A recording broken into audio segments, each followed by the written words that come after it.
Alright, so this is the Lenovo Legion 5 review. This is actually the 5, but there's two variants, a 5 and a 5i. And the difference being one is AMD, one is Intel.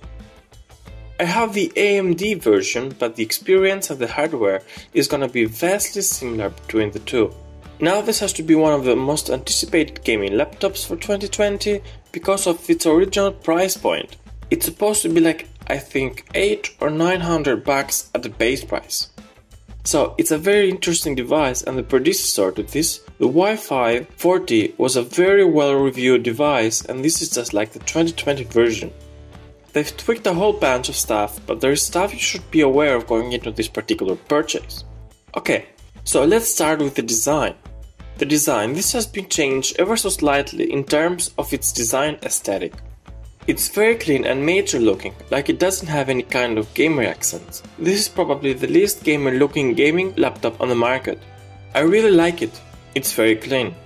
Now, the whole laptop feels well built. It's plastic, but it feels durable. To the hinge, I can't see any issues with it. In fact, I think it's the same hinge design as the 540 and 570 from the last year, which were great, so I imagine this would be good as well. Alright, the display. So here we have a 120Hz 1080p panel. It's pretty fast for gaming, it's not so bright, also not so color accurate. I like the screen a lot, it is however an upgraded panel. So from my experience, 250, it's perfectly fine for just like browsing the web and doing stuff. But if you're playing games, it just doesn't feel bright enough. If you can avoid it, I would just spend that extra money to get the 144Hz option. The webcam this year has been moved up from the bottom of the screen to the top, which is awesome, and they have a privacy filter this year, so you can hit this switch and it will cover up the webcam physically. So technically you would be more secure if you're worried about that. And I like this feature. I feel like more laptops in general should have a physical cover over the lens, like an optional slide. It's simple. Okay, the keyboard. I like the keyboard. In general, I think most people will like this keyboard. There's a number pad, so everything is shifted over to the left if symmetry bothers you. But I think Lenovo does this often with their kind of mid-tier devices. They just include a number pad, but the actual keyboard experience is on point. And it's got white backlighting, which looks really clean. The trackpad is nice. It doesn't have the dedicated physical buttons like it did last year. Okay. The performance on this machine is quite good. I'm running the 6-core AMD processor within the GTX 1650, and it's just a little bit less powerful than other competitors. This is an appropriately cooled system, it's nice to see, and fans don't get super loud. And we have also that keyboard shortcut, so you can switch between the performance modes.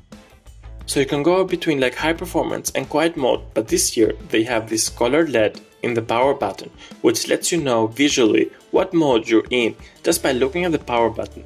It does a pretty good job just through those three settings.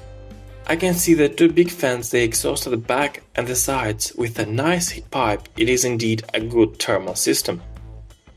The SSD Wi-Fi card and the two RAM slots are behind two shrouds, but I remove those and you have access to them. And the battery is particularly average. It's an 80Wh battery, very similar battery life to last year's. I'm getting 4.5 hours on this, which is to be expected on this kind of battery. There are speakers on the left and right. They sound like gaming laptop speakers, not terrible, but they're not great. Ports on this device, so the vast majority of ports on these Lenovo Legion devices are on the back of the machine, which I really like. Keeps the whole thing clean. The USB-C port does not support Thunderbolt 3, so if you need it, you don't have access to that. But there are 4 USB-A, so there are 2 on the back and 1 on each side. Alright, so this is pretty solid system overall. Now, if you remember in the beginning of this video, I mentioned that the starting price of this thing is supposed to be like 850 or 900 bucks. If you buy this thing at full retail price, I don't think it's really worth the money. Like, it's okay, it's just not great value. If you do get it on sale though, I think this is great. Okay, hope you guys enjoyed this video. If you liked this video, then give it a thumbs up. If you loved it, then subscribe to our channel.